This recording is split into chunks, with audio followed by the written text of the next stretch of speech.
we went over just like why we would target something like this. And then, you've got the bigger implications like the 4 hour origin right here. And I don't know if there's a daily. I doubt it. I really doubt it. Yeah, there's not. You got like a 4 hour here.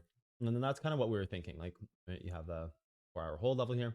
It didn't go a little deeper than that, not quite to the next levels. So now I just want to talk about like why I picked this target in our last session and then why we see it hit so perfectly and move up. Um, there's a few reasons here. And as we get, oh, what did I just delete? Oh, that's a trend. It looks like a candle wick. What? Zoomed out, this looks like a candle wick. It's not. It's actually a trend. That's wild. Okay, delete that. That's fine. We can just actually delete a lot of this stuff here that we had. And we can maybe leave. You believe there was polarity here that we were using in here. Yeah, we can delete those. That's fine. Just like this. So yeah, I want to discuss like why in the last session I picked this target because we talked about it briefly, but then I think there's more justice you can do to it by just going in further, drilling down into like why does this level hit so perfectly, and why does it move up? Because it's kind of like this unassuming floating target.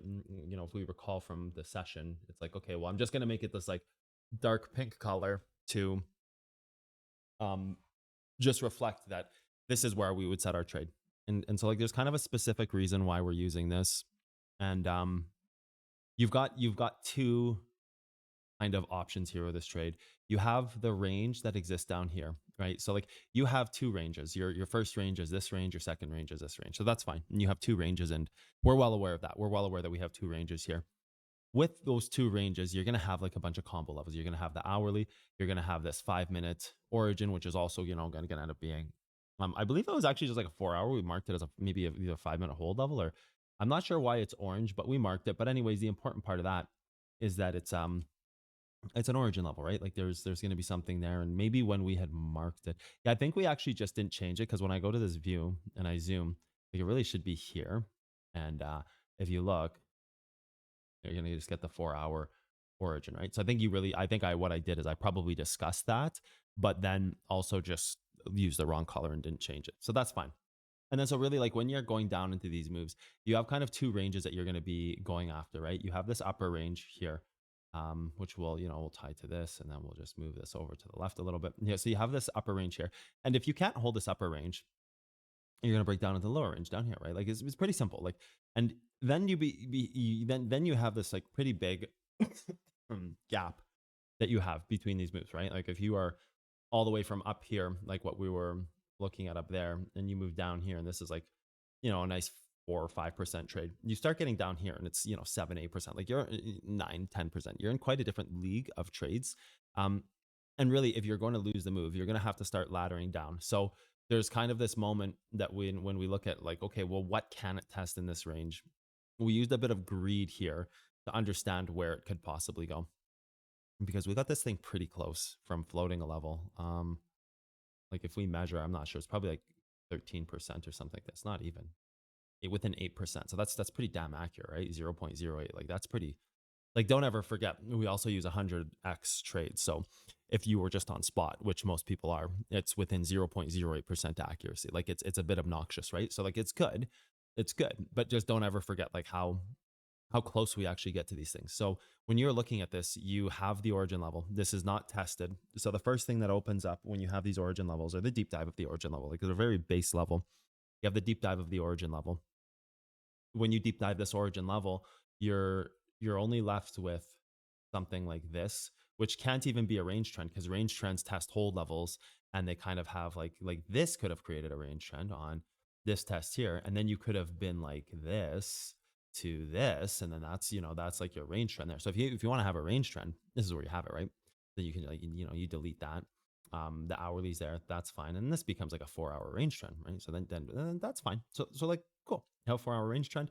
um you back tested this, you take the test of the actual level. So like when you make your range trends, you have the hold level that holds it, you have the base of that hold level, and then the wick that tests that. So that's your one type of range trend, but your most prominent type of range trends. And then there's different range trends we can use as we go further into the charts, but you could just break this down. We won't go through too many crazy time frames. You could see like this range trend is holding. um and so fine, and then your next trend you're going to be creating is something like this, right? So like if you're going to expose this trend, if you're going to start opening up into the lower level down here, what you're going to do is you're going to break this trend, and that'll open up and expose these things. So now you've got kind of two trends that you have to hold. You've got your range trend here, and you've got your larger trend there. So you don't have to have these trends on your charts, but when you're talking about breaking the move down, this trend breaking exposes. And I don't even know what time frame this is. It could very well be here. It could be here. I'm just using this as an example. This trend breaks and you expose the trend down here, every reverse levels, hourly level, et cetera, et cetera, et cetera. Right. So like maybe when you break this level here, maybe when you break this trend, you're actually going down to the next range and hitting that hourly level. Right. So again, not important for today, but just to kind of put some focus on these trends, I'm going to delete my trends, but everybody here should definitely have their trends marked up and deciding where and what time frames. This today is not about going and digging into time frames and finding that. We do that all the time. We're talking about why this level can hit, and then the difference of it, right? So hitting this level, like number one, you've got your break level here, which is going to turn into an origin. So we are left with two moments in the charts. We are left with either two questions and two scenarios that can happen. Number one, you hold something here and you continue the ladder of the move, therefore having your range trends in this move, and maybe even it continues something like this. It continues to cycle this trend, right? So then you're here and then you're here and it continues to cycle that trend, right? So like that would be that point there, which it's not. We have the range trend here because it hits this hold level, makes a distribution candle, and therefore you have that range trend. That's the first event that can happen. Can it hit this? Yes or no, true or false? And then if it does hit the 4 hour, you have your combo levels. So you clearly see that you hit your 4 hour level, you drop the 4 hour level, go to the combo holds, and then it just dives down to our level. So like what can we pull from this? Well, this is exactly where you'd set your trade, because number one, it can deep dive this piece of the move. So you do have a break level that will set up the break in the future, right? So you have that, and we know we have that. And I do think, if I remember correctly, I believe there's an hourly rate here. Is it this? I believe this is the hourly. We're going to go find it. I believe there's an hourly or a 15. Yeah, it's an hourly. I knew it. It's good memory, I suppose. So you have your hourly level here, which is a 4 hour level, right? So you can set this here. Go back to your spot in the charts, and you can see like on the bottom of your chart, like it's pretty perfect, and it's the origin level that creates your range trend all the same, right? Like that origin level creates this range trend, right? Which is fine.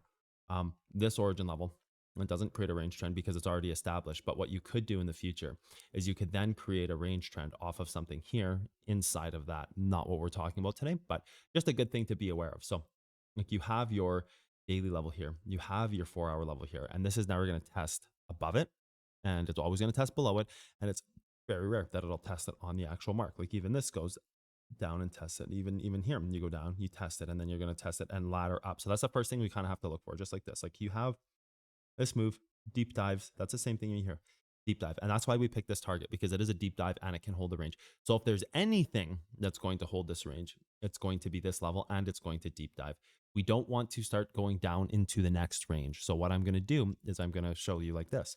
If we were to have this level here instead and say, well, why don't we just try to hold this, right? Like, why don't we just try to hold this by going down into that next level and closing above, therefore making it in the future so we can use that? Well, because you'd be exposing yourself to the next range. You'd be exposing yourself to this part of the chart right here. So that's a problem.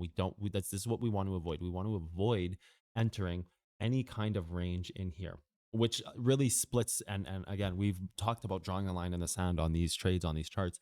It really draws a line in the sand between this range and this range here, because this range here, it encompasses all of this. This range here, it encompasses all of this, right? So like we really want to stay inside this range as a first and foremost test, because if we're not staying inside of that range, I automatically, as a first touch, so like let's take the replay tool here. Okay, if we are going to drop into this range, and that's the difference here, that's the line in the sand. If we are going to drop into that range, this would be the first of many levels that would get hit, and it might just sink straight down to here and ladder this. It might even just go something like this. It might just go, oh, oopsies, try to get that pen tool again. It might even go here and deep dive that. So there's really no way in which we can safely enter this trade here, I think even this trade here is a little risky, because this can also deep dive, or it can just ladder this. Like there's a lot of variables in here where if you enter this range, your options open up as to what happens. And then when you enter that range, you can understand your options more when you understand what brought you there. To sit here right now and foresee which target will be hit we have to use our higher time frames and the things that we've been hitting on top at the highest level to design that. So that's going to be a whole different kind of meta look you look for. So I really believe there's kind of exactly one trade that exists in this range, which is the deep dive of this 4-hour origin here.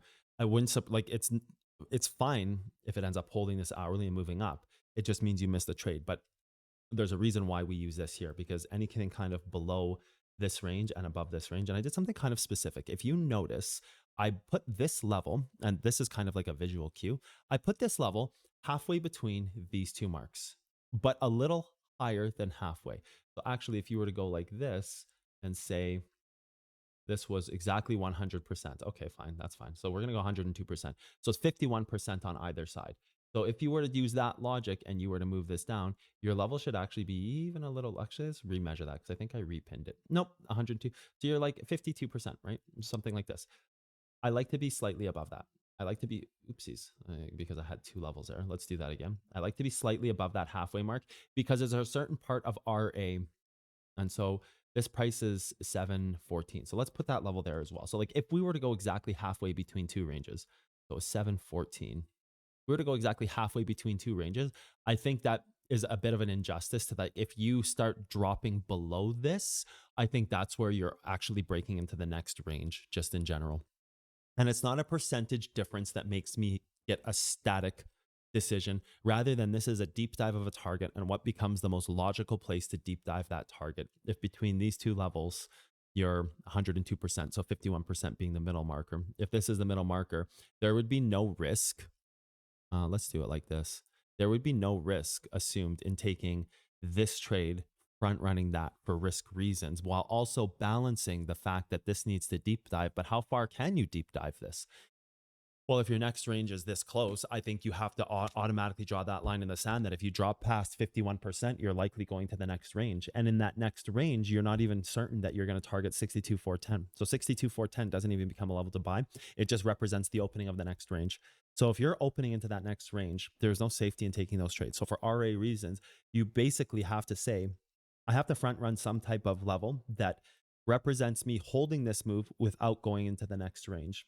And so when you're deep diving a target, it becomes a lot of that. It becomes a lot of like, okay, well, what makes sense here? What's the most risk adverse position? Where can you push your absolute maximum limit while still holding this level? And then that's where I start thinking that if you have a range below that's 102% away, therefore leaving a 51% split. If you're sitting here at a 51% split, 22, we're going to move this up a little bit. That's fine. If you're sitting here at a 51 split, anything below this becomes not worth the trade. Anything above this becomes worth it as long as you're not testing this. So how do you get as close as possible while still having that level there, right? Like you're at 44% here. There's not much left. This is about as greedy as it gets. So then when we go to the trade and we look at the ability to go into the next range, which is really the key here, are you staying in the current range or are you going to the next range? It actually hits that 51%, like dead on, dead on. So let's try to like measure this 4-hour level. Where's that 4-hour level? If we measure exactly this 4-hour level down to here, you're at exactly 102%. This is exactly 51%. So like, if you notice anything below this, you start to not take the trade because this becomes the greediest part of the move. Now you can't do this with every origin level because this is a rare setup for origin levels. But when I saw that, I instantly recognized that we're about to enter that range below. That range below opens up a whole new set of possibilities. So if you enter this range below, where's your threshold? Where's your RA? Does it even, can you even take the trade? Right? So like if you enter this range, you're taking the first level and a possible 410% spread. So then just based on that logic, would you not just float that same level slightly around here? Kind of, yes, kind of no. Depends what else is going on the trade. But when you are looking at the deep dive of a level, and I think that's pretty valuable advice, because deep dives are kind of like, oh, let's deep dive it to this point. Let's deep dive it to that point. Now, there are multiple ways in which we can find where deep dive targets it can exist. And this is one of them. And we'll go over the other ones. But this is one way that when you're deep diving an origin level, that you can start to say like, okay, well, where does this deep dive make sense? Because sometimes a deep dive makes sense at 10%. Sometimes it makes sense like all the way here at 51% when you're about to enter a new range. Well, what if that range was 2% away? Well, that completely changes everything. And we're not starting to measure a deep dive on a full 2% because if it was a full 2% away, then this deep dive here is going to go all the way to something like this. Like let's say the 4-hour level is the first level. And then you're splitting the difference at 200 and let's say it's 218 for easy numbers. Then you're splitting the difference at 109%. So then if you're doing that, you deep dive this to 109%. So you're somewhere like this, right? And then so like if that deep dive is here, it has to crawl back above there. But even then, the difference between this and this is still a liquidation, right? So when you're looking at origin levels, sometimes we have to measure to the next range. And I think this is one good way that people can start opening up their eyes to see how do we deep dive a target. In this case, when we have a 4-hour level, if we were to break a 4-hour origin, at a minimum, we would need to hit a 4-hour level because that's a +1, -1, right? So like if this becomes an origin in the future, which it wasn't at that point, it was just a break level. So the break level being the 4-hour, if you lose that, the 1-hour can offset it. So now we're in a scenario where we can use logic combined with that as well, right? Because this was actually just this level here. So if you were to +1, -1 this, it would be exactly to the 1-hour level. So how do you reduce all risk to getting to that 1-hour level in order to offset the holding of this? Because if this is going to hold, it's going to backtest the hourly and hold that. But how do you backtest the hourly without going to the range? Well, the beautiful thing about this move is there's a 4-hour here, a 1-hour here. So you already know where the target is. And in order to not get into that range, to hold this range while keeping the origin, your +1, -1 target shows you. In this case, it was exactly 102% away. So you see a perfect 51%. Excuse me. That gives you that ability to say, how do we maximize our negotiating power on this trade, if you want to call it that? Like, how do we maximize where we can see a deep dive target can go to while we start using our other theories combined with it? So we start trying to chain the logic together. Like, okay, we have a 4-hour level. If this 4-hour level were to break, what would offset it breaking to turn it into an origin? Because in order for this to turn into an origin, it has to go after some target below it. So it has to deep dive the break level. Or it can just test it and that's fine and say this wasn't here. That might have been the case. There's multiple ways to see where deep dive targets are going from origins. But if the 4-hour level was to offset at the one, we know as a maximum, if this is moving up as a maximum, it can go here. Well, it can't go here because it's opening the range. Then the origin doesn't make sense because it's opening this range from down here. So you actually cannot go to this hourly. So this is a spot where you cannot reach if you're longing. Therefore, if you reach this, the long never existed anyways, and you were wrong to begin with for some other reasons. So all you can do is really now measure the difference between the two moves. And because this is the +1, -1 target for this, right, because that's this, it also tells us two sides of this. Number one, we should be holding an hourly up from here. So like our targets now become hourly levels. So if you look at this, you're going to have targets as hourly levels here, right? You see that there's how perfect it is. So if we were just to take this replayer tool and we were to go here and we say, hey, cool, now we have 2 hourly levels. We're going to delete this one because we don't need it anymore. We're done with it for this example. We're going to go here and then we're going to go here like this. And to even give it a little more, we're going to go find the 15-minute level. It's too bad it's not right here. Boy, that would have been perfect. So now you can go to this 15-minute level here as your next target in this move, offset that 15-minute break level with a 5-minute. So now you can say, okay, well, it's going to deep dive to this. So your target really becomes this. That's already hit, actually. That's hit. 15-minute level here, 15-minute level there. Do we have any 5-minute levels? It's all the same. There's no risk scenario here that makes sense to take anything else other than this 15. So then you just leave the 15. So if this is going to hold this hourly, you can expect it to deep dive to the 15. So then if you know that this is your range target, this is kind of your controller of the trade, because this was the controller on the trade, the 4-hour. This is the +1, -1, and so is this. So this should be a rebuy, one of these two, the wick or the body, doesn't matter, right? Or it is right there. And that's why we use this 1 hour, right? And it could just be a quick scalp, and that's fine. You still got a full percentage here, and the move might not even be done. I don't even know what's happened with this thing yet. You're moving down right now, right? But this is why you see that hourly target hit so perfectly, and why we use that hourly. And then even now we can go down here and start to see if this stuff will hold.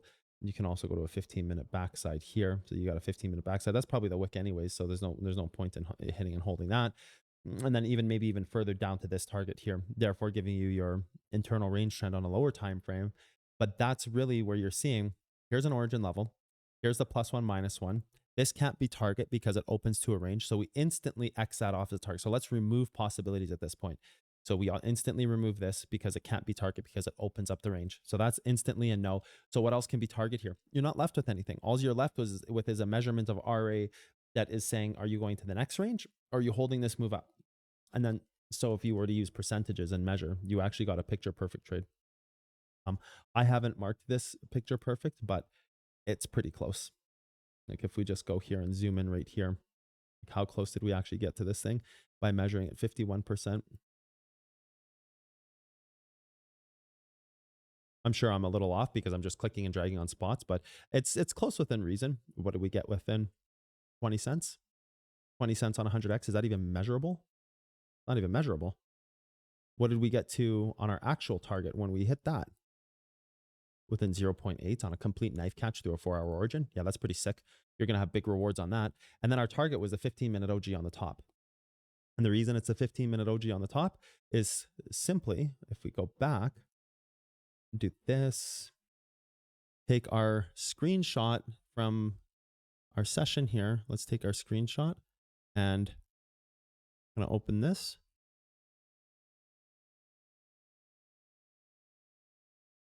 If we go here and we posted this yesterday, that target was always there because you've got your 4-hour here, your hourly down there, your target here, your offset to that 4 there. So everything is filled in. And then when we come back and look at it, that's where we're at, because this screenshot was from yesterday when we said, hey, target was hit. Hopefully you guys are in the trade and looking. And this was our target for that trade. And then so that target gets hit because it's representing the same thing as this, that it's the offset of what the controller is. So really the important thing here, and we can delete this one, we don't need that. The important thing here is when you go and look at this, you've got the controller, you've got the target here, you've got the +1, -1 here, and you've got the +1, -1 here that'll create in the future. So this should be a short that holds and then moves down if this range is going to break, because now you have your hourly here, you have your hourly here. So now we get to see which side of this chart is going to break. The first step is going to be, do we hit this 15 to break that? Because right now it's going to Pandora's box. It's going to Pandora's box between, come on, it's going to Pandora's box between this and this right here, this 15-minute information right here, right? So you know, what you're going to do as your first and base target is that 15-minute level right there, which is this right here, because that's your Pandora's box. And that's what you're seeing right now. It's trying to Pandora's box between the two, because you had your 4-hour, your +1, -1, your +1, -1, the Pandora's box to create this +1, -1. So if this holds, then it's going to go see what it targets down here. And so when you look at it with logic flow and understanding that this deep dive of the target, and that's where it exists. This is just one of the first ways that we can see how do we identify where a deep dive target is, because this is like a very common thing that I'll do is I'll be deep dive here, a float a level on the screen. Last thing I want people to see me doing is measuring percentages. Sometimes you'll catch me measuring percentages because I really can't eyeball it, or my brain just is, you know, in slow mode. So sometimes you will see me measuring things like that, and I'll measure and then I'll be like, oh yeah, nothing. It's not, I'm just measuring because I'm curious, but there's a reason behind that. But it's not the end all finite be all. It's one of many tools that we use. And in this case, a very simple one, but allows us to find like a pretty highly accurate target with a lot of logic, with an also equally highly accurate target on the top side. Therefore leaving with a nice 400% profit. I believe it's about 400%. Yeah, 400% profit.